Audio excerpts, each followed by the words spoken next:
사랑하는 영락교회 지체들에게 주 안에서 평화 인사를 전합니다. 오늘은 2025년 2월 26일 수요일입니다. 오늘의 묵상 본문은 마태복음 10장 1절로 15절까지의 말씀입니다. 오늘 본문 말씀 10장 1절부터의 말씀은 이렇게 시작합니다. 예수께서 그의 12제자를 부르사 더러운 귀신을 쫓아내며 모든 병과 모든 악한 것을 고치는 권능을 주시니라. 부르사라고 하는 것이 이제 구원을 의미하는 거죠. 주님이 그냥 이리 와라 하는 불렀다는 게 아니라 주님을 부르심을 받았다. 주께 속했다. 주님의 길을 간다. 주님과 하나가 되었다. 이 모든 것이 같은 의미입니다. 이 부르사라는 말과 짝을 이루고 있는 것이 2절에 나오는 12사도라는 사도죠. 아포스톨론이라는 말인데, 아포스텔로, 우리 뭐 많이 수도 없이 나오는 말이죠. 아포스텔로라는 게 이제 보내심을 받았다. 내가 보내다라는 말을 받은 것이죠. 주님의 보내심을 받은 자들, 주님의 부르심을 받은 자들이 주님에 의해서 또한 보내심을 받는 겁니다. 보냄을 받는 것과 부르심을 받는 것. 이것이 이제 짝을 이루고 있는 거죠. 이것이 신앙의 길이고 주의 자녀들이 살아가는 이제 길입니다. 우리를 이 세상 가운데 보내셨어요. 그 세상 속에서 우리를 불러내십니다. 구별하시는 거죠. 불러내시고 주님을 만난 다음에 다시 세상으로 보내세요. 세상의 빛과 소금이 되게 하시는 겁니다. 이게 주님의 부르심의 뜻이에요. 주님께 부르심을 받아서 세상을 등지고 본토 친척 아비의 집을 떠나서 주님과 동행해야 되는, 고향을 떠나서 광야로 나아가는 그 여정이 먼저 있어야 되는 거죠. 하지만 주님과 하나 되고 주님 안에 있을 때 다시 주님에 의해서 세상에 보내심을 받아서 세상을 다스리는 주님의 권세와 함께 세상에 주님의 선한 영향력을 끼치는, 세상을 구원하는 길 가운데 쓰임받는 것, 이것이 믿음의 길이다라는 겁니다. 그래서 사도 바울도 그랬죠. 야곱부터 또 모세도 마찬가지고요. 주의 사람들은 다윗도 마찬가지고 늘 부르심을 받아서 주님을 이제 세상을 떠나는 것입니다. 그리고 고난과 광야의 시험을 딛고 예수님도 그러셨고 그 다음에 이제 세상에 나가서 세상 가운데서 주님의 뜻을 행하는 거죠. 그것이 우리 삶의 비밀이에요. 이 삶의 비밀은 우리 존재의 비밀입니다. 이 존재의 비밀은 뭐예요? 주님의 부르심을 받았다는 의미는 우리가 생명의 자녀다라는 겁니다. 오늘 너희는 이라는 말이 9번 반복되는데, 너희는 이라는 말이 이제 본문에 보면 9번 나옵니다. 그 9번이 너희는 뭐예요? 너희는 생명이다라는 거죠. 너는 존재의 사람들이야. 너희는 본질에 속한 사람들이야. 너희는 껍데기가 아니야. 너희는 현상적인 것이 아니야. 현상에 무릎 꿇은 자들이 아니야. 너희는 본질이야. 너희는 생명이야. 생명이 뭐예요? 본질을, 우리의 존재를 피워내는 사람들, 그게 생명이죠. 그 생명의 사람들로 부름을 받았다라는 겁니다. 그래서 그들은 더러운 귀신을 쫓아내며 모든 병과 모든 약한 것을 고치는 권능을 가졌다라는 거죠. 주님이 함께 하시니까 주님의 권능이 그의 제자들에게, 그의 부르심을 받은 자에게 함께 한다. 우리는 귀신을 쫓아내며 영적인 권위가 있다는 거죠. 이게 본질의 비밀이에요. 이걸 현상적으로 이해하니까 굉장한 능력을 얻은 것처럼, 우리가 다 영을 받았잖아요. 하나님의 형상이 있잖아요. 그러니까 본질로 살아가면 영적인 능력이, 영적인 영향력이 나타날 수밖에 없습니다. 존재의 파워와 위엄을 가질 수밖에 없어요. 그 생명의 비밀입니다. 그런데 마귀한테 쏘가서 단절된 거예요. 마귀의 유일한 목적은 뭐냐면 우리를 현상의 종으로 만드는 겁니다. 그래서 유업을 뺏어가요. 유업을 이루지 못하게 하는 거죠. 그래서 우리의 다스림을 빼앗은 다음에 자기가 왕노릇을 하는 거예요. 돈 생각해보면 알잖아요. 사람들이 돈을 만들었잖아요. 근데 돈의 종노릇을 해요. 이제 그런 거죠. 사람들이 왕을 세워놓고 왕의 종노릇을 해요. 그런 겁니다. 이게 마귀의 사역이죠. 우리를 현상의 종으로, 현상의 종이 되는 순간 존재는 패해지는 겁니다. 그게 죽음이에요. 생명과 죽음이라는, 오늘 심판의 말씀이 나오는데 생명과 죽음을 가르는 비밀이죠. 우리가 육신이 살고 안 살고는 별 의미가 없어요. 성경은 그런데 관심이 없습니다. 죽으면 다시 부활해서 주님의 육신을 입는데 육신의 죽음이 뭐가 대수겠어요. 그런데 성경이 죽는다라고 얘기하는 것은 존재의 죽음이죠. 마귀에게 넘어가면 우리 창세기에 나오는 정령 죽으리라. 주님의 언약을 깨고 마귀에게 무릎 꿇는 순간 정령 죽으리라. 먹음직하고 보암직하고 너무 좋아 보여요. 근데 문제는 뭐냐면 주님과의 약속을 깨고 그리고 마귀와 연합하는 순간 정령 죽으리라. 존재가 패해진다는 얘기죠. 근데 마귀는 뭐라고 얘기냐면 조건이 전부인 거죠. 결코 죽지 않으리라. 내 존재가 패했다는 얘기가 뭡니까? 내가 조건이 되었다는 거예요. 내가 현상이 되었다는 겁니다. 그러니까 죽지 않아. 영원히 죽지 않아. 조건과 현상은 영원한 것처럼 이야기하죠. 현상 가운데서는 영원한 거잖아요. 그 죽지 않는 것이 현상의 핵심이니까. 죽으면 현상은 다 소멸하죠. 현상은 죽지 않아요. 죽지 않는다라는 것이 현상의 메시지입니다. 그리고 그게 존재의 메시지, 그게 종교의 메시지죠. 그래서 영생을 준다 그러면 뭐 영원히 사는 거, 뭐 쭉 오래 육신으로 내가 단절로, 내가 인디비주얼로 쭉 사는 것처럼 그렇게 얘기하는 거예요. 그 얘기가 아니죠. 우리의 존재가 회복된, 우리 존재의 영원함, 생명의 영원함을 말씀하고 있는 겁니다. 그래서 죽어요. 하지만 영생을 누리는 거죠. 부활이 있다는 겁니다. 우리가 그걸 생명을 통해 보잖아요. 모든 생명을 이어가잖아요. 죽음과 부활을 통해서. 플라스틱 같은 거, 조화 이런 거 화려하고 썩죠. 그거는 죽지 않아요. 썩어버리죠. 이것이 현상의 비밀이다라는 거죠. 모든 약한 것을 고치는 권능, 귀신을 쫓아내는 영적인 권능, 현상으로서는 할 수 없는 일이에요. 세상 사람들이 다 귀신이 있다고 얘기하죠. 왜 그렇게 얘기할까요? 귀신이 있기 때문입니다. 그런데 어떻게 할 수가 없어요. 그래서 뭐 별짓을 다 하죠. 부적도 붙이고 굿도 하고 별짓 다 하잖아요. 그래도 그 인간의 영역에 영향을 끼치고 그걸 쥐락펴락하는 귀신의 것을 제어하지 못하는 겁니다. 비통한 이야기죠. 그런데 주님이 함께하면 그것을 쫓는 권능이 우리에게 있어요. 그래서 예수의 이름으로 쫓아버리는 겁니다. 쫓아버리는 거예요. 모든 약한 것을 고치는, 이게 더 중요하죠. 우리는 무슨 막 사람 고치고 병 고치고 귀신 쫓고 이런 거에만 집중, 현상을 보니까 자꾸 또 종교가 그걸 막 조장하잖아요. 오순절 사건, 주님과 우리가 하나 되는 사건인데 방언에 집중해요. 뭐 무슨 바람처럼 부르는 회오리 바람 막 이런 거에 막 집중해. 현상을 보니까 현상에 막 우르릉 꽝꽝 하는 게 중요한 거죠. 그런 건 중요한 게 아니에요. 중요한 것은 본질이죠. 근데 본질에 뭐냐면 모든 약한 것을 고치는, 이런 약함도 있고 저런 약함도 있고 사람마다 연약함이 있고 다 부족함이 있고 다 취약함이 있어요. 그런데 그 모든 것을 고치는, 모든 약한 것을 약할 때 강함이 되시는, 약한 게 중요하지 않아요. 우리의 약한 부분에 주님이 함께 하시고 우리의 불쌍한 부분에 주님의 긍휼이 머무는데 뭐가 문제입니까? 그것을 고치는 그런 권능이 우리에게 있다라는 거죠. 우리의 이야기입니다.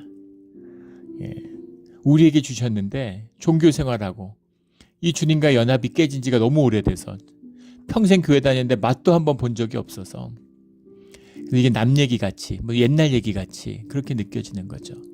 교회가 아무 권능이 없어서 교회 안에 범죄가 일어나고 교회 안에 갈등이 일어나고 교회 안에 다툼이 있고 주님의 임재가 사라졌다는 증거입니다. 다른 아무것도 아니에요. 주님이 함께하지 않는다는 증거일 뿐입니다. 그게 화목이 깨지는 걸로 나타나요. 우리 주 안에서 화목과 권능과 이 존재를 피워내는 그런 우리 모두가 되기를 주의 이름으로 축원합니다. 사도들이 보냄을 받았는데 그 14절에 보면 또 12명만 보냄을, 아니죠, 70명을 보낸 적도 있었고 주님이 주님의 부르심을 받은 자들을 보냅니다. 그게 사도예요. 주님의 부활의 증인입니다. 그래서 경험에 묶일 필요가 없죠. 그래서 뒤에 가면은 이제 뭐 사도 바울이 사도냐 아니냐, 사도죠. 당연히 말씀의 사도고 말씀을 증거하고 부활의 증인이 되었는데 왜 사도가 아니겠어요? 그래서 이렇게 무슨 예수님의 경험에, 주님의 메시지가 경험에 묶이지 말라는 건데 주님의 경험 안에 묶이는, 공생의 3년에 묶이는 것이 사도의 일일 리가 없죠. 주님은 하나님이시고 삼위일체의 그리스도 메시아신데 그래서 사도로 보내심을 받은 거죠. 근데 이 사도들 가운데 4절에 보면 가나나인, 뭐 우리 사도 한 사람 한 사람의 의미 얘기들을 베드로는 원래 게바죠. 베드로라는 건 헬라식 표현인데 뭐 반석이란 뜻이다. 뭐 시몬은 시몬의 이제 줄임말이다. 뭐 이런 것들을 뭐 많이 예전에 나눈 적이 있습니다. 안드레와 세베대 아들 야고보와 그의 형제 요한, 야고보와 요한은 뭐 우레의 아들들이다. 주님 이렇게 불러주셨죠. 예. 그래서 이들이 이제 굉장히 뭐 다혈질이나 뭐 이렇게 성질이 있는 뭐 그런 사람들 아니었겠느냐. 뭐 이런 얘기들도 하고 이제 그런 분석들을 합니다. 근데 4절에 보면 예, 가나나인 시몬 및 가룟 유다 이렇게 나와요. 카나나이오스, 예, 카나이오스 이런 말인데 카나이오스라는 것이 이제 영어 번역은 질랏이라고 번역하죠. 이걸 이제 우리말로는 열심당원이다. 이 로마의 지배하에 있는 이스라엘의 유다의 그 회복을 이렇게 주권을 회복하려는 정치적인 주권을 회복시키려고 하는 그런 독립운동을 하는 사람들, 그 사람들이 이제 카나이오스다 뭐 이렇게 봅니다. 물론 아주 소수의 의견 중에는 시몬의 이름에 카나이오스 시몬이었을 것이다 뭐 이렇게 얘기하는 이제 그런 사람도 있습니다. 가룟 유다와 시몬이 모두 다 카나이오스 질럿이었다 이런 해석도 있고, 시몬은 카나이오스였고 가룟 유다는 아니다 뭐 이렇게 또 열심당을 되게 좋게 보는 유다의 그 배경이 있으니까 이제 가룟 유다를 더 낮추기 위해서 주님을 배신한 자니까 그런 것도 있는 것 같아요. 근데 가룟 유다와 시몬 모두가 카나이오스는 아니던 뭐 그런 게 중요한 건 아니죠. 근데 질럿 열심당, 근데 뒤에 보면 이제 그랬던 것 같아요. 그 가룟 유다의 시선이라는 걸 보면 이제 그런 의미를 만날 수 있겠죠. 근데 질럿들이 왜 주님을 따랐을까? 주님의 능력을 보고 따랐겠죠.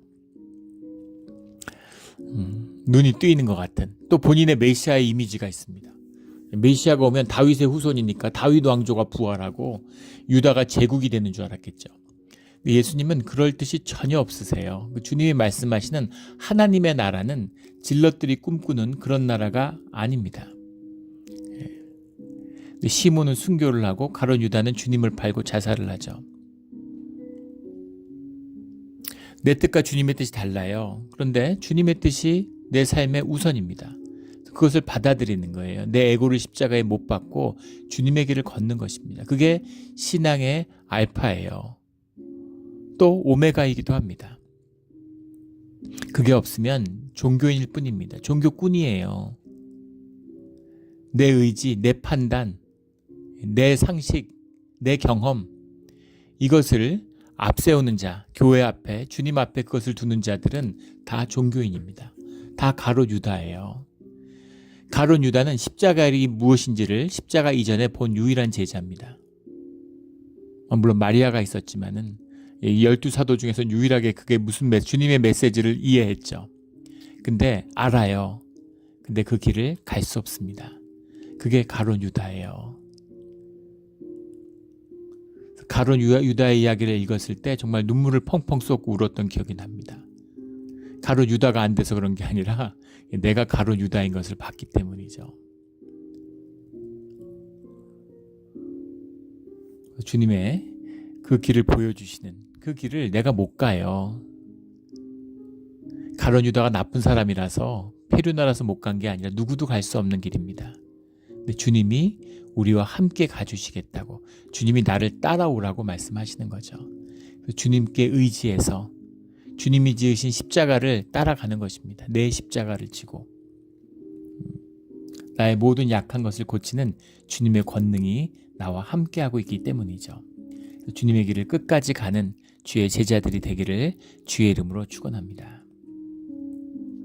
예수께서 그 제자들을 파송하시는데 명하여 이르시되 이방인의 길로도 가지 말고 사마리아의 고을에도 들어가지 말고 오히려 이스라엘의 집에 잃어버린 양에게로 가라. 이스라엘의 회복과 그의 자녀를 모으시려고, 주님의 언약이잖아요. 이스라엘과 유다가 주님의 언약을 잃어버렸어요. 근데 주님은 기억하신다는 거죠. 그들을 부르시기 위해서 그의 제자들을 보내셨다는 겁니다. 근데 그것이 결국은 사마리아와 이방 땅으로 증거되죠. 주님의 이 사역이 전해져가는 주님의 질서, 주님의 뜻과 주님이 인도하시는 길이 있습니다. 우리 로마서 1장에서도 사도 바울이 그 뜻을 전하고 있죠. 주님이 하시는 일이에요. 왜 그렇게 하시지? 주님이 그렇게 하시는 겁니다. 그래서 그 뜻을 존중하고 거기에 순종하면 돼요. 주님이 주시는 말씀의 뜻, 오늘 하루의 뜻을 살면 되는 겁니다. 과거와 미래는 우리의 생각이죠. 우리 생각이 과거 때문에 아픔을 만들고, 존재하지 않은 과거 때문에 내가 아픔을 만들어내고 상처를 만들어내요. 있지 않은 미래 때문에, 내가 생각에 만든 미래 때문에 내가 온갖 염려와 근심에 시달립니다. 그럴 필요 없죠. 존재를 산다는 건 오늘을 산다는 얘기예요. 오늘 하루 주님이 주시는 주님의 말씀을 붙들고 오늘 하루를 충실하게 살아가는 겁니다. 또 생각은 현재도 비틀어요. 맨날 똑같고 맨날 이렇게 살아야 되나. 오늘 주님이 새로운 길을 여신다고 믿고 새로운 삶의 길을 떠나는 겁니다. 그게 주님과 함께하는 본질이 회복되는 삶이에요. 매일 똑같은 삶에 지치는 건 껍데기를 살기 때문이에요. 현상에 무릎 꿇었기 때문에 내 존재가 소멸했다는 증거입니다.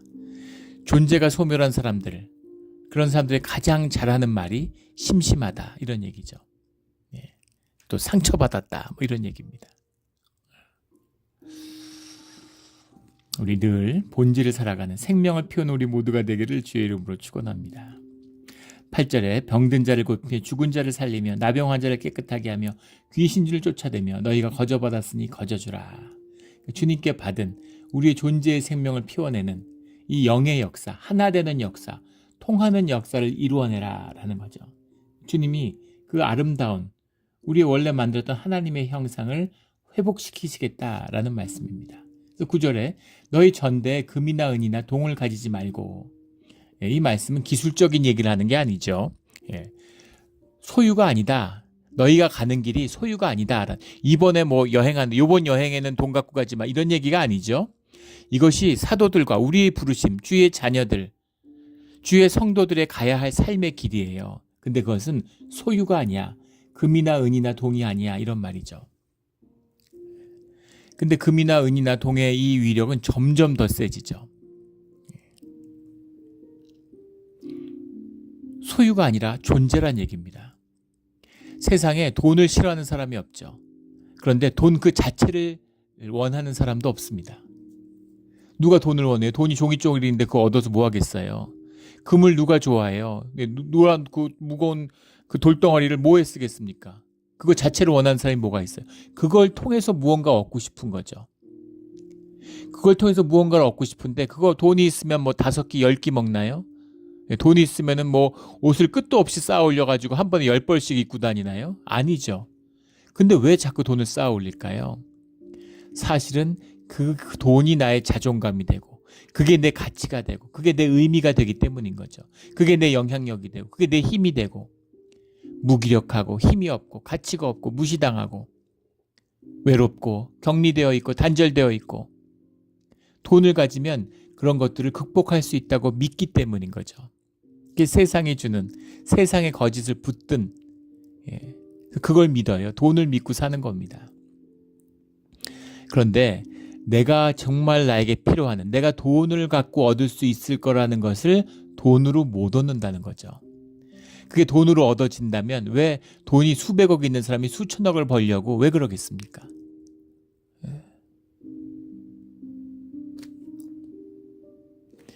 예전에 어떤 심리 분석가의 책에서 본 일인데, 상담하는 90년대 이야기인데, 돈을 5천만 불을 벌었는데 갖고 있었는데 무슨 프로젝트를 하다가 800만 불을 날렸대요. 큰 돈이죠. 지금으로 하면 10배 이상 되는 엄청난 돈이죠. 800만 불도 큰 돈이지만 지금 아마 8천만 불보다 더 크게 느껴졌을 겁니다. 그런데 그것 때문에 우울증이 열리고 공황장애가 와서 사람들도 못 만나고 거의 폐인이 된 거예요. 그래서 병원에서 치료받는 사람의 이야기를 이제 읽은 기억이 납니다. 이상하잖아요. 800만 불 이런 게 뭐가 되세요? 나한테 4,200만 불이 있는데, 4,200만 불이 있으나 5천만 불이 있으나, 지금으로 치면 4억 2천만 불이 있으나 4천억 있으나 5천억 있으나 무슨 차이가 있습니까? 그거 다 쓸 수도 없는데. 그리고 이자만 모아도 금방 회복될 텐데. 그런데 그 상실감을 못 이기고 심리적으로 무너지는 거예요. 그게 돈에 묶여있는 사람의 모습입니다. 돈의 종로로 타는 거죠. 돈으로 살 수 있다고 생각되는 내 삶의 가치와 내 의미와 내 자존감과 나의 정체성은 내 안에서 나오는 거예요. 마귀의 거짓이죠. 대표적인 게, 극단적인 게 마약이잖아요. 마약이 내 안에 기쁨을 주나요? 마약이 내 안에 무슨 쾌락을 주나요? 마약은 아무것도 주지 않아요. 내 안에 쾌락을 주는 모든 신경물질, 뭐 도파민, 뭐 노르아드레날린, 세로토닌 다 우리 몸이 만들어내는 겁니다. 다만 이 마약은 그걸 속이는 거죠. 진짜 마귀의 역사지 않습니까? 예, 몸을 속여요. 그리고 우리 몸을 파괴해, 수용체를 파괴해. 순간적으로는 막 좋은 것 같아. 예. 마치 호르몬이 기쁨의 원천인 것처럼. 호르몬만 있으면 살 수 있을 것 같아. 신경물질만 있으면. 근데 결국은 신경물질이 워킹하지 않죠. 점점 몸이 넘이 되면서 몸이 건강이 완전히 파괴돼 버리고 말아요. 우리 몸속에서 그런 신경 전달 물질이 하는 일을 이 돈이 하는 거죠. 실제 돈을 가지면 도파민이 분비가 되죠. 행복한 거예요. 돈이 나고 내가 돈이니까. 보람이 있고 의미가 있고 힘이 나는 겁니다. 근데 그것은 껍데기의 삶이죠. 죽을 때 돈 갖고 갈 수 있나요? 죽어서 돈 쓸 수 있습니까? 뭐 그게 아니더라도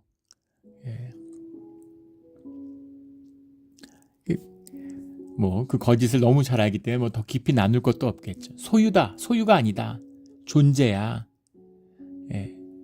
오히려 가치가 회복되고 삶의 의미를 찾은 사람들, 어려운 순간마다 고난의 순간에 나에게 풍요함이 있고 부요함이 있고 충족이 되고 주님이 채우신다는 여호와 이레를 경험한 사람들은 돈에 쫓기지 않아요. 돈에 묶이지 않습니다. 근데 오히려 부요를 누리죠. 그리고 돈을 기쁨으로 누릴 수가 있어요. 돈이 많을수록 점점 더 그것을 부요하게 누릴 수가 있죠. 많은 사람들에게 유익을 끼치고 관계가 더 부요해지고 더 깊이가 있고 이런 삶을 살아가게 되는 겁니다. 이것이 이제 돈의 비밀이다라는 거죠. 10절에 여행을 위하여 배낭이나 두보롯이나 신이나 지팡이를 가지지 말라. 이는 일꾼이 자기의 먹을 것 받는 것이 마땅함이니라. 주님이 채워주신다는 거죠. 하나님의 일을 하면 이 얘기는 무슨 얘기예요? 까마귀가 뭐 물어다 준다는 얘기입니까? 물론 그런 방법을 쓸 수도 있겠지만 우리의 존재가 내 삶의 근원이 된다는 거죠. 생명이 피어나면 그 생명이 누려지고 사라지게 돼 있어요. 그게 주님이 만드시는 창조의 섭리입니다. 물질과 부요를 누리며 살아가게 돼요. 근데 아이러니하잖아요. 미국 사람들이 세상에서 제일 잘 사는데 제일 결핍되고 제일 가난하죠. 저희 그 큰애가 고등학교 때 지금 이제 대학을 졸업하고 직장 생활을 하지만 고등학교 때 무슨 사진 이렇게 디스커버리 지오그래픽에서 하는 무슨 사진 컨테스트 해가지고 거기서 뭐 다큐멘터리 찍고 이런 걸로 아프리카를 갔었어. 남아공 뭐 나미비아 이런 데 갔는데 나미비아가 뭐 세계 최빈국 중에 하나잖아요. 나미비아에 가가지고 여름방학 때 있었는데 거기에 아이들이 너무 건강하다는 거예요. 왔는데 애들이 너무 기운이 차고 돼지 그 오줌볼에다가 바람을 불어가지고 축구공을 만들어서 공을 차고 노는데 애들이 다 막 행복하고 신나고 너무너무 기쁘고 너무 좋다는 거예요. 근데 자기가 알았다는 겁니다. 우리가 사는 동네 이 피지 중산층 동네잖아요. 잘 사는 동네입니다. 근데 여기 애들이 깊이 미국 애들이 깊이 병들었다는 걸 알았다는 거예요. 그 사람들을 도와줘야 된다고 생각하고 갔는데 그 사람들이 여기를 도와줘야 된다고. 여기 잘 살고 뭐 얼마나 잘 살아요. 고등학생들 다 차 몰고 다니고 애들이 벤츠 BMW 이런 거 몰고 다닙니다. 그런데 애들이 모이면은 고등학생 16살 17살 된 애들이 돈 얘기밖에 안 한다는 거예요. 부모도 경험해보지 못하고 누구도 경험해보지 못했어요. 세상에 거짓에 쏘가가지고 대학을 진학하는데 뭐가 돈을 버니 뭐가 자기가 뭘 좋아하고 무슨 기쁨을 느끼고 뭘 잘하는지 몰라요. 그런데 무슨 직업을 하면 뭐 라이프 기대 뭐 소득이 얼마고 뭐는 얼마고 주님이 가르치는 은사를 주셨을 수 있잖아요.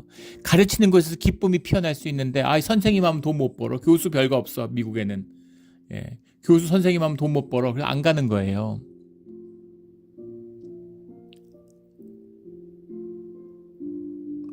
이게 조건과 환경에 무릎 꿇은 자기도 노예 생활했으면서 자기 자식도 노예로 만드는 겁니다. 나는 노예로 살았지만 내 자식만큼은 건강하고 자유하게 살게 해줘야지. 내가 죽는 한이 있더라도 내 눈을 뽑아도 내 자식엔 자유함을 줘야지. 이게 부모의 마음이고 생명의 마음이 아닙니까? 근데 자기도 쏘가서 자기 인생을 다 짓누르고 파괴했으면서 자기 자식들도 다 짓밟는 거예요. 이게 악하고 어리석은 우리 인간의 모습입니다. 소유로 살지 마라, 이런 말씀이죠. 10절 말씀도 이어지는 말씀인데, 여행을 위하여 배낭이나 두보롯이나 신이나 지팡이를 가지지 말라. 그런 거는 너희들이 다 얻어서 쓰는 거야. 먹고 마시는 걸 염려하지 마라. 백합곱도 내가 다 먹이는데, 살리는데, 새도 살리는데 너희를 안 살리겠니? 아버지가 자식을. 아버지께 다 자식 건데 너희가 왜 그런 걸 가지느냐, 그런 거죠. 우리가 왕 같은 제사장으로 부름받았잖아요. 중국 고전에 나오는 얘기인데, 진시 황제는 그 역사 기록에 보면 낚시를 하지 않았다고 그러죠. 낚시를 하는 게 되게 신기했다는 거예요. 그래서 왜 낚시를 하느냐, 그래서 물고기를 잡기 위해서 한다. 그러니까 물고기를 왜 잡느냐고, 물고기를 잡아서 자기 소유가 돼서 그걸 가져가서 이제 그래야 먹을 수 있지 않느냐. 그러니까 진시 황제가 그 어릴 때 웃으면서 세상에 왜 그 왕자님은 낚시를 안 합니까? 이러니까 세상의 모든 물고기가 다 내 건데 뭐하러 내가 물고기를 잡느냐고 그렇게 얘기했다는 거죠. 그게 왕 같은 제사장의 마음입니다. 근데 세상은 그런 마음을 한 명밖에 못 가져요. 모든 주님의 부르심을 받은 자들이 그 마음을 가져야 되는 거죠. 세상을 다스리라고 주셨는데 세상의 종노릇하고, 다 아버지 거면 다 내 거잖아요. 근데 내 소유로 내가 오운하고 난 내 이름으로 등기한다고. 그 등기를 누가 받아줍니까? 미국 이름으로 등기하고, 중국 이름으로 등기하고, 일본 이름으로 등기하고. 일본 망하면 그 등기는 내게 될까요? 아무것도 아니죠. 일본의 그 토지 재벌들, 뭐 미쓰이 무슨 이런 재벌들이 많았어요. 2차 대전에서 미국이 패한 다음에 한순간에 사라졌죠. 모든 사람들 땅 다 뺏겼어요. 하루아침에 종이쪼리가 되는 겁니다. 이게 세상의 것이에요. 내 것이면 빼앗기지 않아야죠. 내 것인데 어떻게 빼앗아요?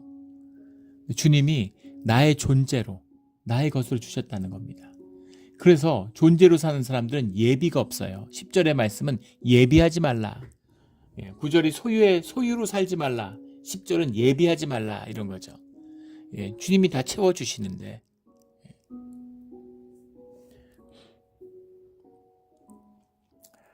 돈을 왜 모읍니까? 지금은 살만하지만 어려워지면 돈에 의지하려고 모으는 거잖아요. 근데 만약에 진짜로 우리의 믿음 가운데 우리 자자손손이 영원히 우리에게 매일 채울 것을 주신다고 생각해 보십시오. 뭘까요? 예전에 한국의 양봉업자들이 인도네시아 이런 데로, 뭐 오스트레일리아, 뭐 인도네시아, 말레이시아 이런 데로 많이 이주를 가셨었대요. 직접 들은 얘기입니다. 그래가지고 갔는데 처음에 인도네시아에 가니까 겨울이 없잖아요. 얘네들이 겨울에 노는 게 문제 아닙니까? 그래서 인도네시아에 가서 양봉업자들이 양봉통을 놓으니까 어마어마한 몇 배 되는 이제 그게 있는 거죠. 거기 워낙 뭐 꿀도 풍부하기도 하지만 계속 벌들이 쉬지 않고 날라오니까 이제 큰 부자 되겠다 이랬는데, 벌들도 머리가 있죠. 첫 해는 벌 엄청 모으고 두 번째도 좀 모았는데 세 번째 해만 돼도 애들이 꿀을 안 모으는데, 겨울이 있기 때문에 꿀을 모으는 거 아니에요. 근데 겨울이 없다는 걸 확인하고 나니까 이제는 여름에도 꿀을 안 따는 거죠. 봄, 여름에도 꿀을 안 모아요. 늘 꿀을 먹을 수 있는데 꿀을 왜 모으겠습니까? 우리의 삶 가운데 주님이 늘 채우시는 그 은혜를 맛보면, 그러면 왜 모으고 왜 채우려고 그러겠어요? 예비할 필요가 없는 겁니다. 주님이 예비해 주시는 거죠. 너는 너의 가치와 의미를 마음껏 펼치고 살아. 너 그림 그리는 거 좋아하지? 평생 너 그림 그려. 네가 그림 그리면 그걸로 사람들한테 사랑받고, 그걸로 주님한테 사랑받고, 너가 너 스스로를 사랑하고 예쁘고 즐겁고 신나고 멋진 삶을 살 수 있어. 그림 그려. 근데 그림 그리면 화가는 돈 못 버는데, 화가는 가난할 텐데, 유명한 화가가 될 때까지 견딜 수 있을까? 그런 거죠. 돈 있으면은 내가 화가할 텐데, 돈이 좀 있으면 내가 내 취미생활을 살릴 수 있을 텐데, 예. 내 조건과 환경에 무릎 꿇었는데 내 존재가 피어날까요?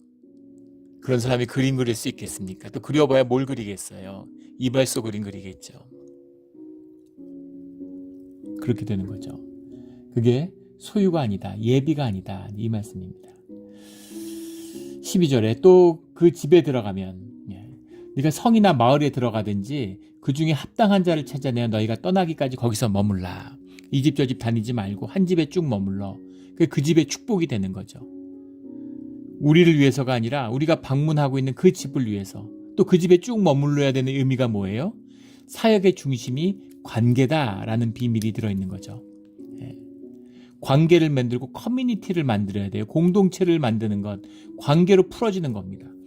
가서 뭐 이렇게 복음 전하고 예수님이 계셨는데 뭐 메시아하고 부활하셨어 이러면은 그걸 사람들이 받아들이나요?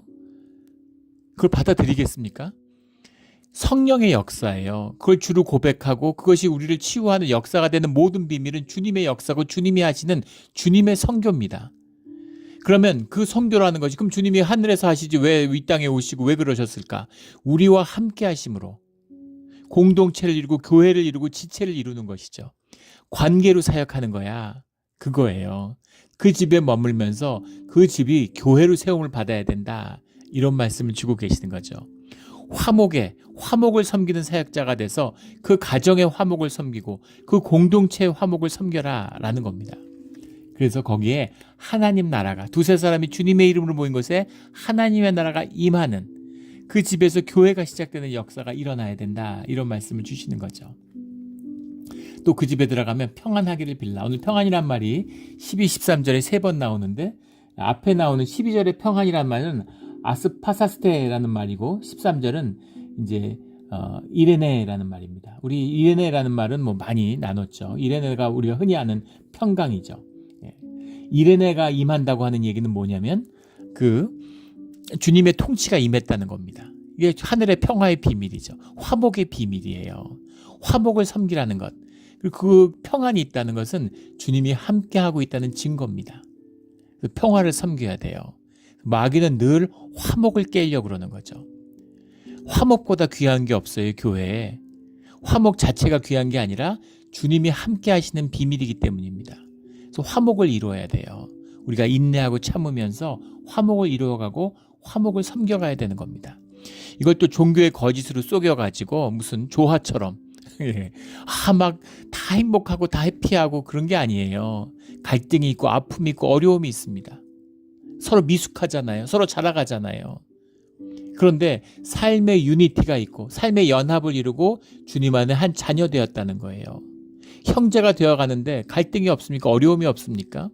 한 부모 자식 가운데 자라도 형제끼리 원수지는데, 그런데 주님이 함께 하시면 이룰 수 있는 거죠. 주님이 함께 해서 하루하루 화목을 더하는 겁니다. 저희 집에 이제 올 겨울이 좀 춥기도 했지만 나이를 먹어서 그런 건지 예전에는 추위를 거의 안 탔는데 난방기를 쓰지 않았어요. 애들도 추위를 안 타요. 그건 절 닮았는지 더위를 타도 추위는 안 탑니다. 그래서 난방을 아예 안 하는데, 그런데 이제 추워서 그런지 이제 애도 난방을 하고 저도 난방을 하고 있었어요. 난방기를 하나씩, 부분 난방기, 집 전체를 할 필요는 없으니까 우리 막내하고 저하고 난방기를 쓰는 겁니다. 그런데 애가 난방기를 바꿨어요. 저희 집에 저한테 보니까 난방기를 바꿔놓은 겁니다. 뭐라 그러냐면 이제 저희 방이 이제 위풍이 창틀이 부실해가지고 바람이 새거든요.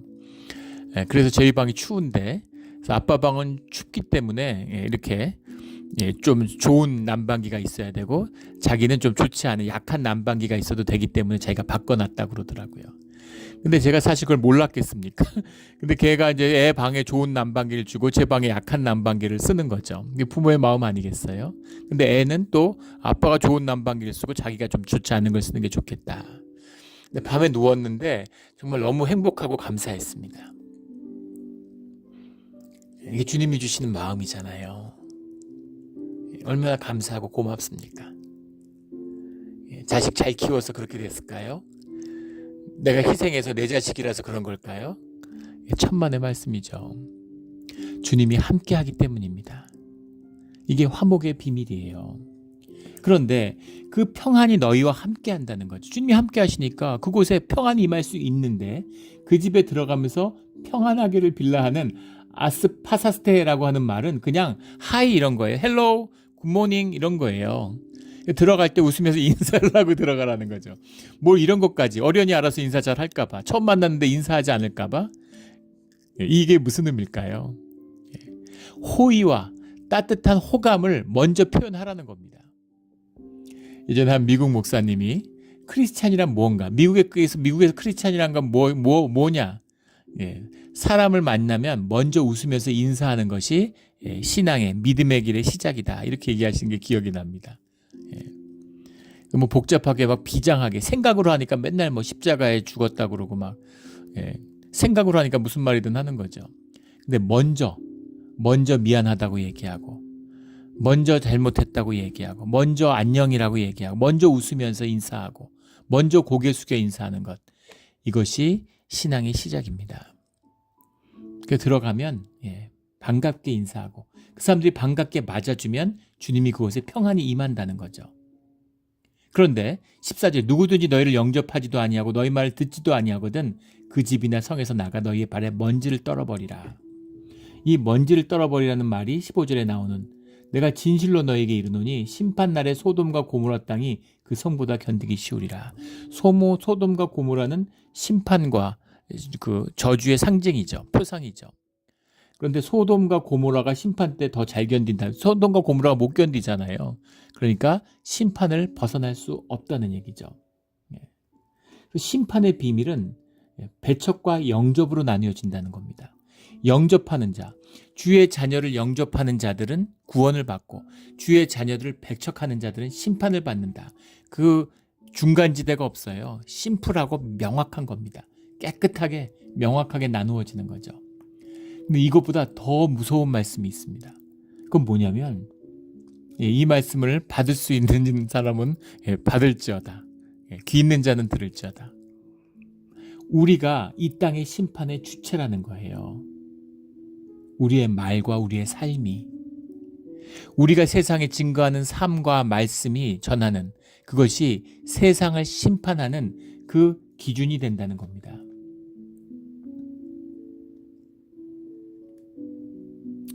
주체가 된다는 얘기예요. 무시무시한 말씀이죠. 우리가 그렇게 할 수 있겠습니까?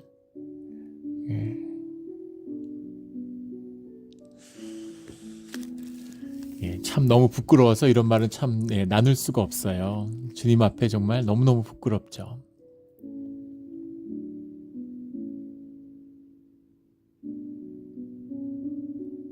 세상의 악당과 나쁜 자들과 죄인들을 다 살리기 위해서 내가 기준점이 되는 것일까요? 이 말씀은 뭐냐면 너는 세상에 무엇을 주느냐라는 거죠. 그게 우리 존재의 진실입니다. 교회는 세상에 뭘 줍니까? 기독교는 세상에 뭘 줍니까? 세상에서 힘과 영향력과 권력을 차지하겠다고 세상 사람들과 머리를 막 디밀면서 그걸 뭐 종교전쟁하는 줄 알아요. 기독교의 역사에서 가장 추악하고 지금은 그런 고백을 하죠. 가장 부끄러운 역사가 십자군입니다. 그때 사람들은 하나님의 전쟁을 하고 하나님의 전사라고 아주 시작은 멋진 것처럼 십자가를 들고 전쟁에 나갔지만 나중에는 십자가를 모병해가지고 이집트의 노예로 팔아먹고 소년정들 모아서 같은 기독교 제국인 비잔틴에 가서 약탈하고 30년 종교전쟁, 인류의 역사 중에 가장 비참한 전쟁입니다. 독일 인구의 3분의 2가 사라졌다고 세계 최초의 유럽의 세계대전이다 이런 얘기하죠.